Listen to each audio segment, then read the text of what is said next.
The Korean Mafia boss hurt me. The next day, I surprised him, and he fell in love with me. Welcome to a story about pride, unexpected revenge, and a love that rose from the ashes of contempt. Before we begin, don't forget to subscribe to the channel, hit that notification bell, and leave us a comment telling us which country you're listening from. We love knowing how far our stories reach. Now settle in, because what you're about to hear will leave you completely speechless. Seoul, South Korea. The most exclusive nightclub in Gangnam pulsed with music and strobe lights. It was the kind of place where a bottle of champagne cost more than an average person's monthly salary, where men wore suits worth fortunes, where women displayed jewelry that could feed entire families for years, and where power was measured not by what you had, but by who you knew. In the VIP section on the third floor, separated from the rest of the club by bulletproof glass walls and armed bodyguards, sat the most feared man in all of South Korea, Kang Min-jun. He was 34 years old, tall, broad-shouldered, with a face that could have belonged to a movie star if not for the absolute coldness of his eyes. Eyes black as bottomless pits, eyes that had seen things that would shatter any normal person, eyes that showed nothing, no compassion, no fear, no humanity. Min-jun was the leader of the Kang organization, one of the most powerful criminal families in Asia. They didn't traffic drugs like common cartels. Their business was far more sophisticated. They controlled information.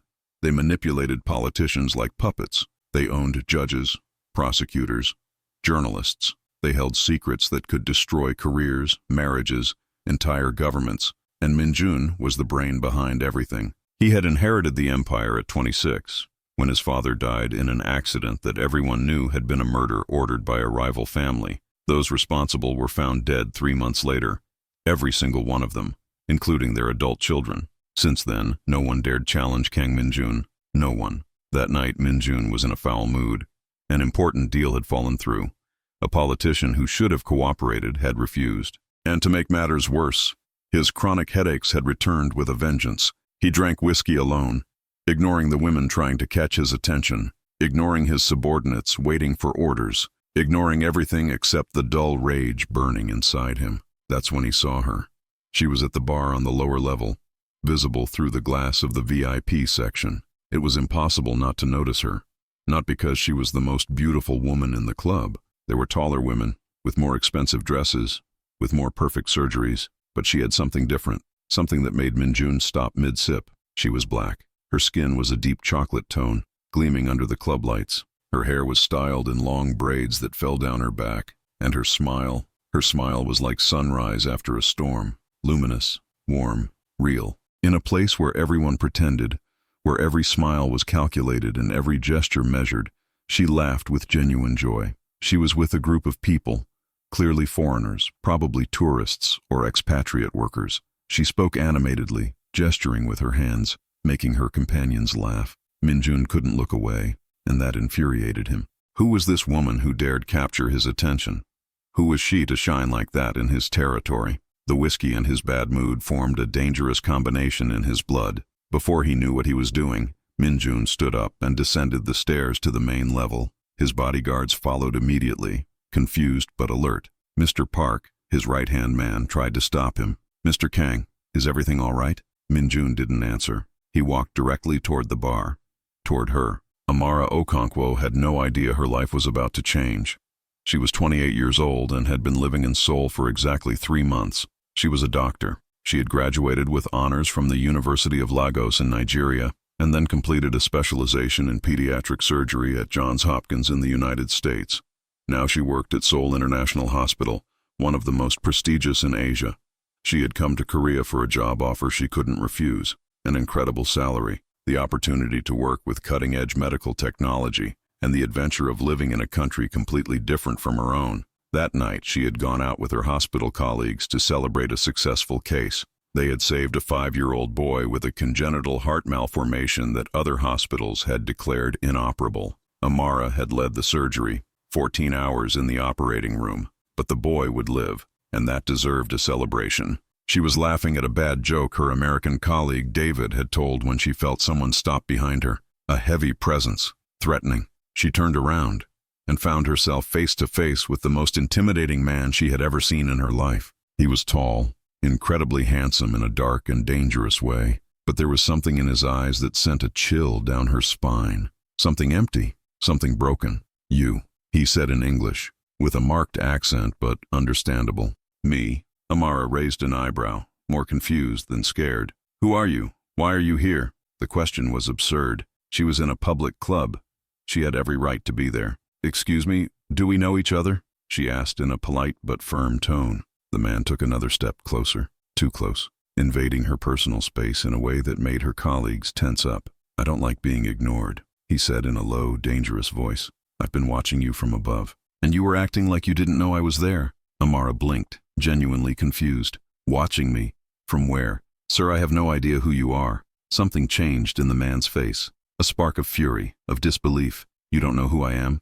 "No. Should I?" The silence that followed was dense. The man's bodyguards exchanged nervous glances. Amara's colleagues looked ready to flee, but she stood firm. She wasn't going to let herself be intimidated by an arrogant stranger, no matter how threatening he seemed. "I'm Kang Minjun," he said as if that explained everything. "Nice to meet you. I'm Amara Okonkwo. Is there something I can do for you, Mr. Kang?" The polite response, completely devoid of fear, seemed to enrage him even more. He was used to people trembling at his name, to women falling at his feet, to everyone, absolutely everyone, showing him immediate respect. And this woman, this foreigner, was treating him like a complete nobody. "You're very bold for a foreigner," he hissed, moving even closer. "Haven't they taught you manners in your country?" Amara felt fury beginning to boil inside her. She had endured racist comments her entire life.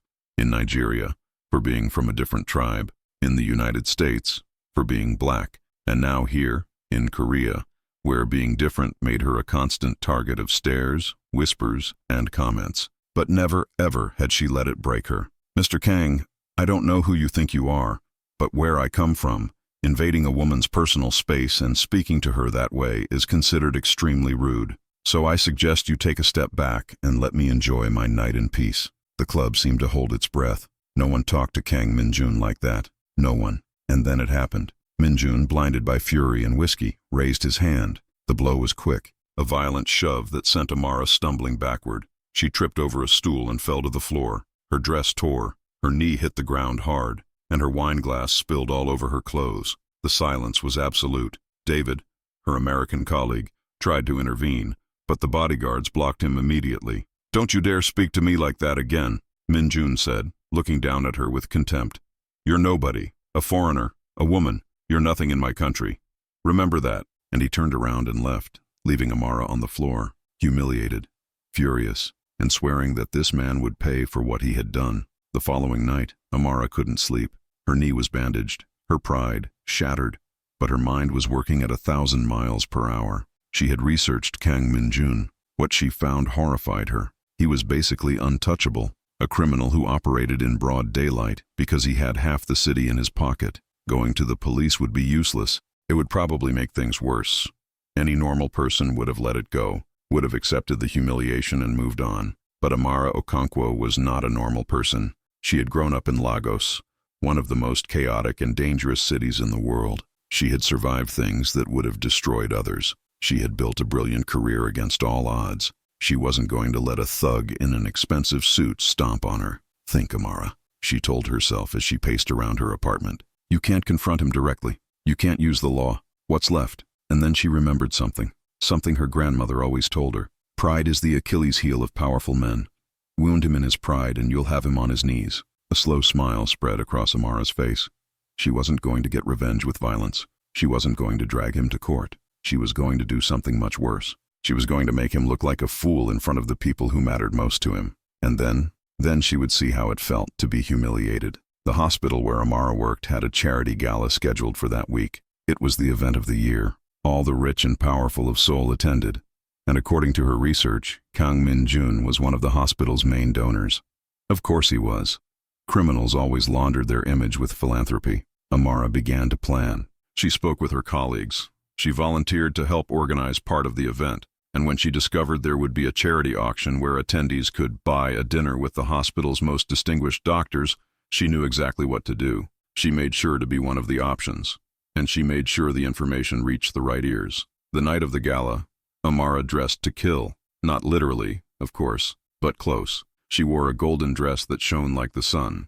Her braids were gathered in an elaborate updo that honored her African roots, and she walked with the confidence of a queen, because that's what she was, a queen, and tonight she was going to claim her crown. The ballroom was full of Seoul's elite, politicians, businessmen, celebrities, and there, at a table near the stage, was him, Kang Min-jun, dressed in an impeccable black suit, surrounded by subordinates and beautiful women competing for his attention. When his eyes met Amara's, something changed in his expression, recognition, and something else, something that might have been surprise or interest. Amara held his gaze without blinking, and then she smiled, a smile that didn't reach her eyes, a smile that promised trouble, and she turned around and walked away. The auction began an hour later.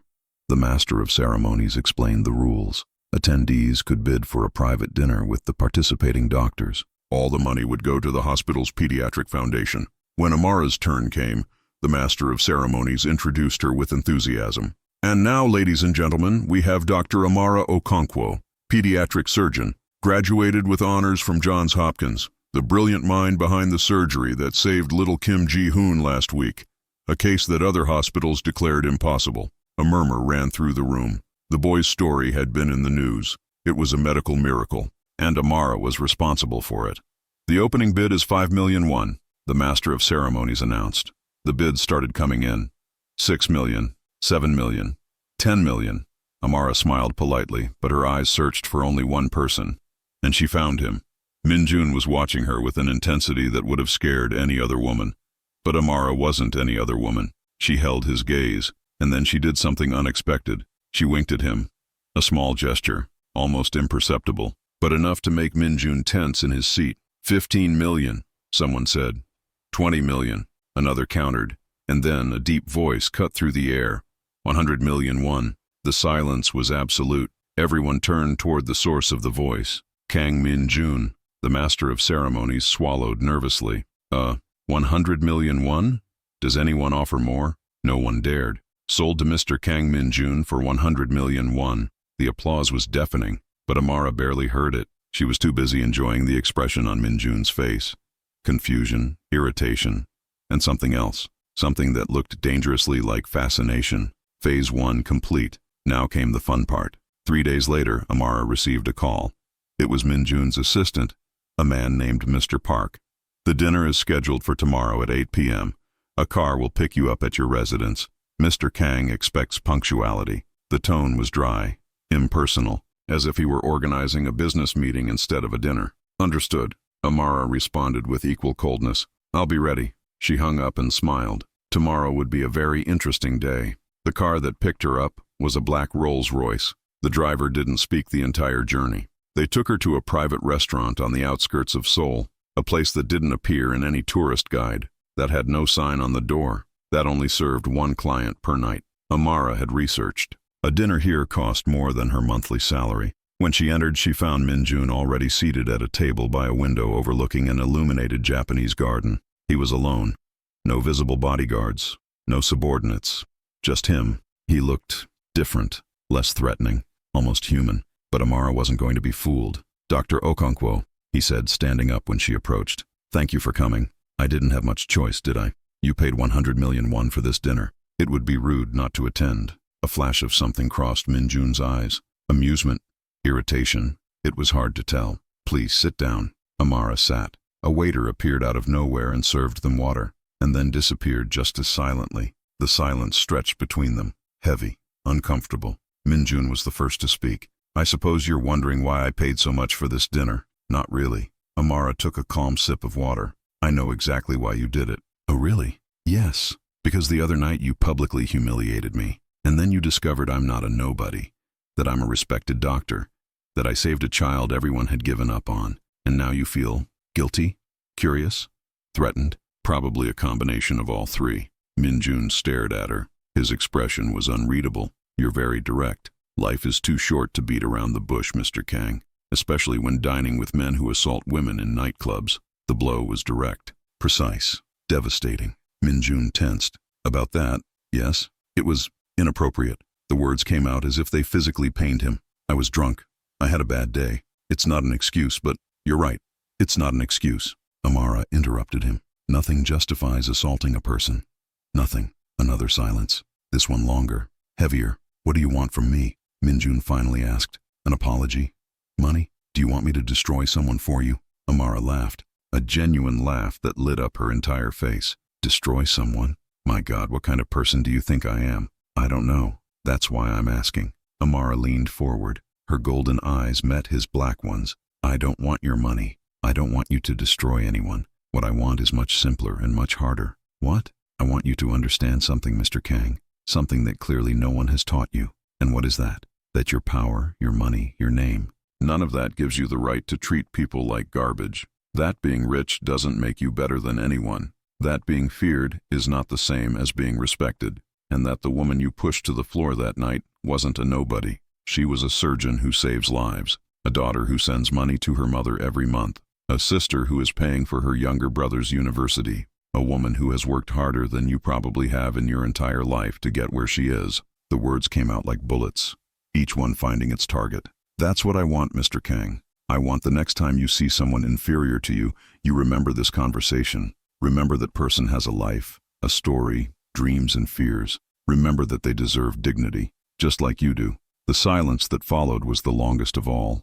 Minjun didn't look away, but something had changed in his eyes. The emptiness wasn't so absolute anymore. There was something else there, something that might have been shame. No one has ever spoken to me like that, he said finally. Never. Maybe you should surround yourself with better people. Minjun almost smiled. Almost. Maybe you're right. The dinner continued, and to both their surprise, it wasn't a disaster. Once the initial tensions dissipated, the conversation flowed. Minjun asked about her work. Amara told him about her patients, the difficult cases, the victories and defeats. He listened, really listened, without interrupting, without judging, just listening. And then, surprisingly, he began to talk too. He told her about his childhood, about growing up knowing his family was different, about the weight of expectations, about his mother's death when he was 12. She was murdered, he said in a flat voice, in front of me, by a rival family. My father made me look at the crime scene photos afterward.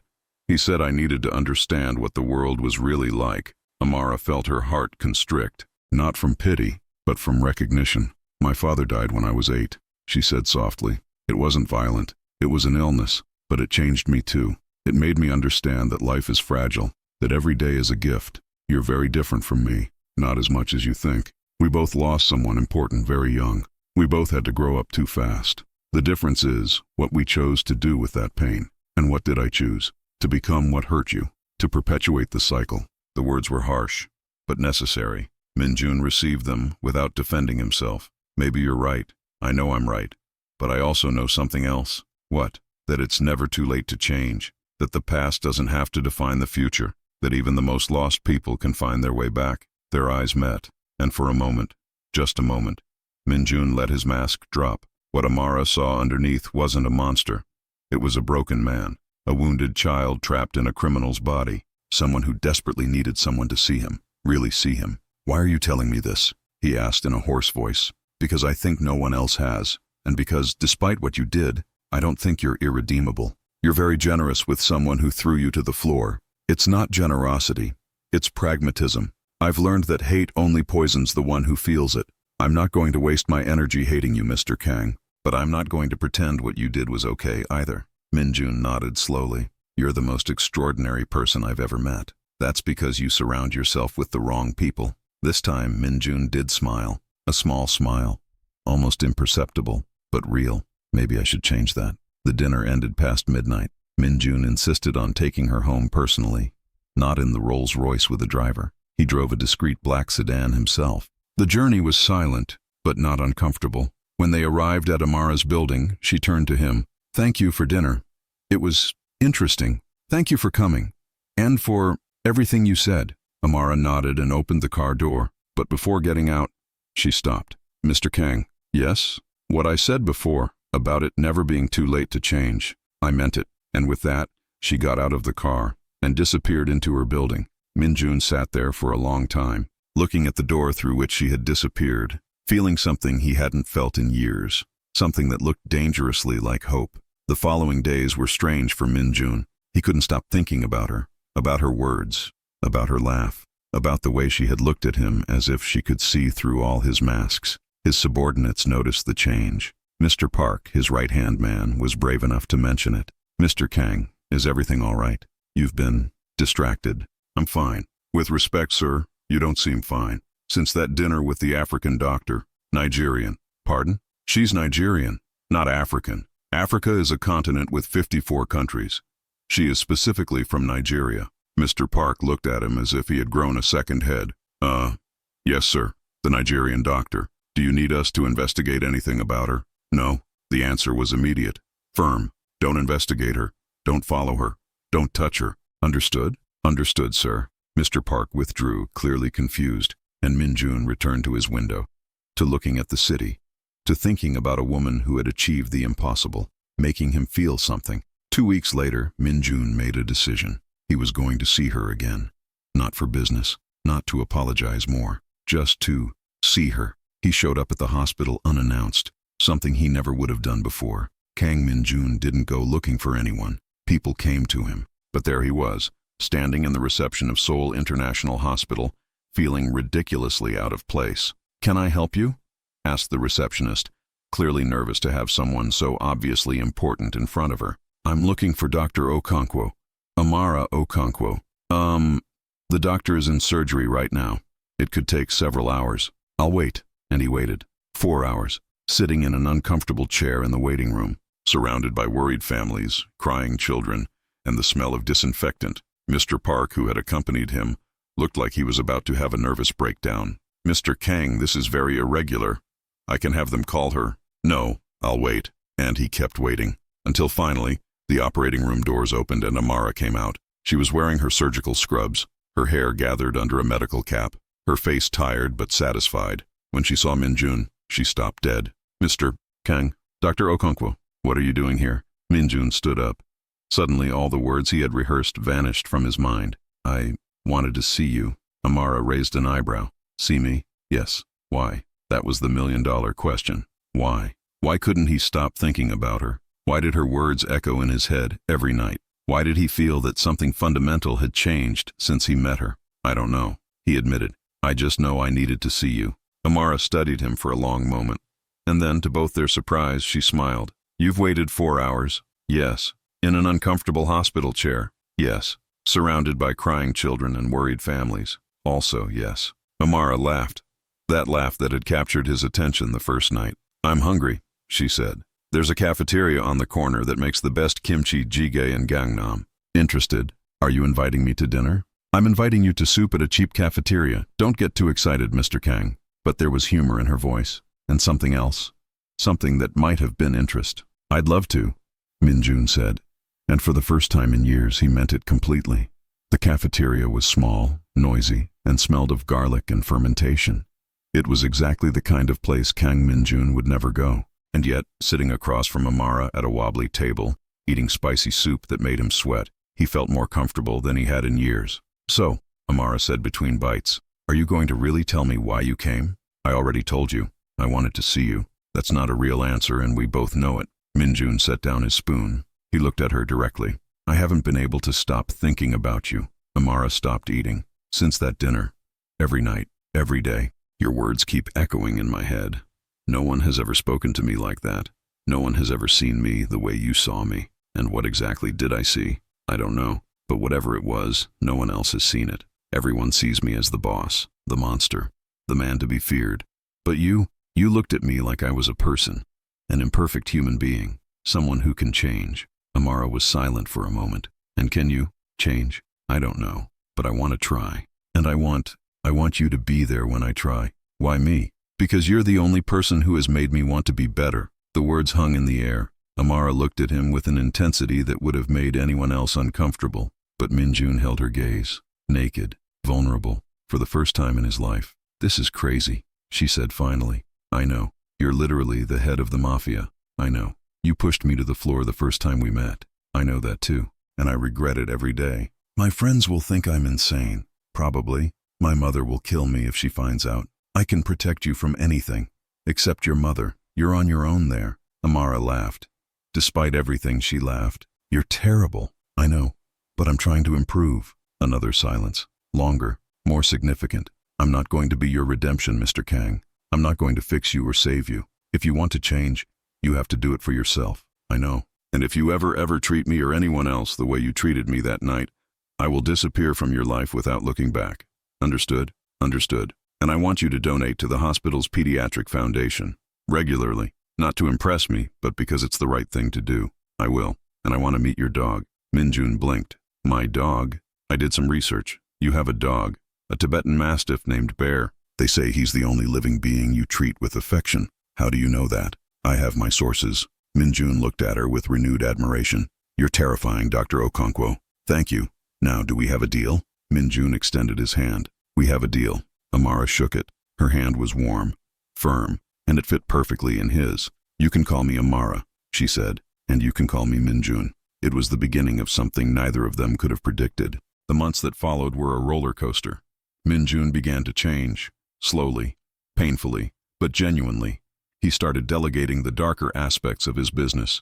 He began investing in legitimate companies.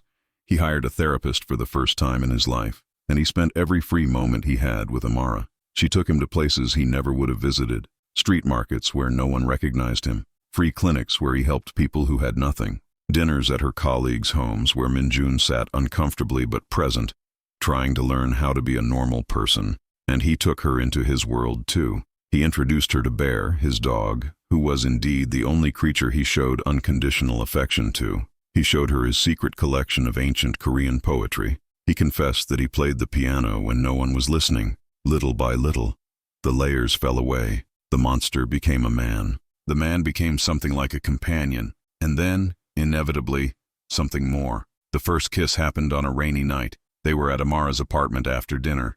She was laughing at something he had said, and Minjun, without thinking, kissed her. It was awkward at first. He hadn't kissed anyone like this in years, maybe ever, but Amara kissed him back, and the whole world disappeared. When they separated, both were breathless. That was, he began, unexpected. She completed, bad? No, just unexpected. Minjun took her face in his hands. I love you. The words came out before he could stop them, and once said, he knew they were true. I love you, Amara. I know I don't deserve it. I know I'm a disaster. I know I hurt you the first time we met, but I love you. And if you give me a chance, I'll spend the rest of my life trying to deserve you. Amara looked at him. For a long moment she said nothing. And then, I love you, Minjun. I don't know when it happened. I don't know how it happened, but I love you. The man you were, no, but the man you're trying to become. That man I love. Minjun felt something break inside him. Something old, something dark, and in its place, something new began to grow. Something that looked dangerously like happiness. 1 year later, the wedding was small, intimate, only the people who really mattered. Amara's colleagues from the hospital. Some of Minjun's trusted men who had proven to be more than just subordinates. Mr. Park, who cried throughout the entire ceremony, although he would deny it until death. And Bear, who wore a small bow on his collar and stole the photos. Amara's mother came from Nigeria. She had been furious when she found out who her daughter was dating. But after meeting Minjun, after seeing him look at her daughter as if she were the son, I still don't like his past, she told Minjun the night before the wedding. But I like how he looks at my daughter. So I'll give you one chance. One. Don't waste it. I won't, ma'am. I promise you. And he meant it. The ceremony was in a private garden. Amara wore a dress that honored her African roots and her new Korean home. Golden kente fabric combined with traditional Korean silk. It was stunning. Minjun had to remind himself how to breathe when he saw her walking toward him. The vows were simple. I promise to love you, Minjun said with a trembling voice. I promise to protect you. I promise to keep working every day to be the man you deserve. I promise that I will never, ever hurt you again. Amara smiled through tears. I promise to love you. I promise to challenge you when you lose your way. I promise to remind you who you can be when you forget. I promise that together, we will build something beautiful from the ashes of our pasts. The kiss that sealed them was applauded by everyone. Even Bear barked in approval. 5 years later, the hospital room was full of flowers. Amara was in bed, exhausted but radiant, and in her arms, she's perfect. Minjun whispered. The baby had caramel-colored skin, a perfect blend of her parents. She had her father's eyes and her mother's smile. What shall we name her? Amara asked. Minjun looked at her, at his wife, at his daughter, at the family he never thought he would have. My mother was named Suyeon, and yours is named Adaze. How about Suada? Amara smiled. Suada. It's perfect. Minjun leaned down and kissed his daughter's forehead, and then his wife's. Thank you, he whispered. For what? For not giving up on me. For seeing me when no one else did. For giving me a reason to change. Amara took his hand. You did the hard work, Minjun. I just showed you the way. No, you gave me something I never had. What? Hope. Suada made a small sound, as if she agreed, and in that hospital room surrounded by flowers and love, an unlikely family began their story. A former mob boss who had learned to love, a doctor who had seen beyond the masks, and a baby who was living proof that redemption was possible. 10 years later, Dad, Mom says it's time for dinner. Suada, now 10 years old, ran through the garden with the infinite energy of children. Behind her came her younger siblings, Marcus, 7 years old, with his mother's determination, and little Jay, 4 years old, with his father's intensity. Minjun set down the documents he was reviewing and smiled. The Kang organization no longer existed as such. It had been gradually transformed into a legitimate business conglomerate. They still had power. They still had influence, but no longer through fear and violence. Now it was through hospitals they had built, schools they funded, rehabilitation programs for at-risk youth. The change hadn't been easy. There had been resistance, betrayals, moments when Minjun had wanted to return to his old methods. But always, always there was Amara, reminding him who he wanted to be, reminding him why he had started this path. Dad, come on. Suada took his hand and dragged him toward the house. Amara was waiting at the door, still beautiful, still defiant, still the woman who had achieved the impossible. Dinner's getting cold, she said with mock severity. Sorry, my love. Your daughter is very persuasive. Our daughter inherited that from you. Lie. She inherited it from you. I was a perfectly reasonable man before I met you. Amara laughed. You were a disaster. You still are. But now you're my disaster. Minjun kissed her.